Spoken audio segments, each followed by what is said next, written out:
por un trabajo igual un hombre gane más que una mujer solo por ser mujer. Bueno, pues en Cuba la mujer gana igual que el hombre si hace igual trabajo. Le puedo enumerar decenas y cientos.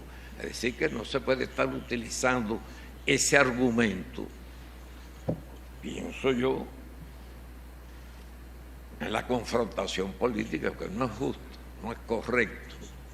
No quiero decir que no es honesto, eso forma parte de las confrontaciones. Vamos a trabajar para que todos podamos cumplir todos los derechos humanos.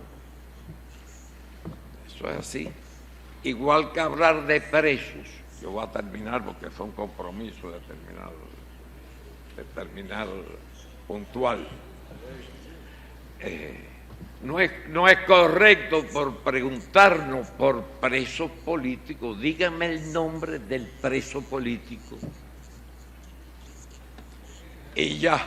Hemos concluido. Muchas gracias a todos por la participación.